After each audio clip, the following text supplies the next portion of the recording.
ಸಂವಿಧಾನ ಪಾಲಿಸುವ ಬಗ್ಗೆ ಮಾತನಾಡುವ ಕಾಂಗ್ರೆಸ್ ಸರ್ಕಾರ ಧರ್ಮಾಧಾರಿತ ಮೀಸಲಾತಿಯನ್ನು ನೀಡುವುದನ್ನು ಹೆಚ್ಚಿಸುವ ಮೂಲಕ ಸಮಾಜದ ಸ್ವಾಸ್ಥ್ಯವನ್ನು ಹಾಳು ಮಾಡುತ್ತಿದೆ ಎಂದು ಕೇಂದ್ರ ಸಚಿವ ಪ್ರಹ್ಲಾದ್ ಜೋಶಿ ಟೀಕೆ ಮಾಡಿದ್ದಾರೆ.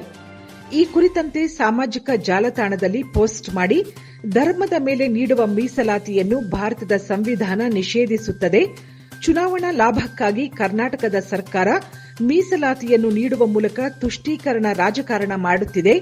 ಮತ ಬ್ಯಾಂಕ್ ರಾಜಕೀಯಕ್ಕೆ ಆದ್ಯತೆ ನೀಡುತ್ತಿರುವ ಕಾಂಗ್ರೆಸ್ ಸರ್ಕಾರ ಸರ್ವ ಜನಾಂಗದ ಒಳಿತನ್ನು ಮರೆತಿದೆ. ರಾಜಕೀಯ ಲಾಭಕ್ಕಾಗಿ ಕಾಂಗ್ರೆಸ್ ಪಕ್ಷ ಧರ್ಮದ ಆಧಾರದ ಮೇಲೆ ಸಮುದಾಯಗಳನ್ನು ಹೊಡೆಯುತ್ತಿದೆ. ಅಭಿವೃದ್ಧಿಯನ್ನು ಮರೆತ ಕಾಂಗ್ರೆಸ್ ಪಕ್ಷ ರಾಜ್ಯದಲ್ಲಿ ಶಾಂತಿ ಮತ್ತು ಏಕತೆಯನ್ನು ಹಾಳು ಮಾಡಿ ತಮ್ಮ ರಾಜಕೀಯ ಬೇಳೆ ಬೇಯಿಸಿಕೊಳ್ಳುತ್ತಿದೆ. ಧರ್ಮದ ಆಧಾರದ ಮೇಲೆ 15% ಮೀಸಲಾತಿ ನೀಡಲು ಕರ್ನಾಟಕ ಸರ್ಕಾರವು ಕ್ಯಾಬಿನೆಟ್ನಲ್ಲಿ ತೆಗೆದುಕೊಂಡ ನಿರ್ಧಾರ ಸಂವಿಧಾನದ ಸ್ಪಷ್ಟ ಉಲ್ಲಂಘನೆಯಾಗಿದೆ ಎಂದು ಟೀಕಿಸಿದ್ದಾರೆ.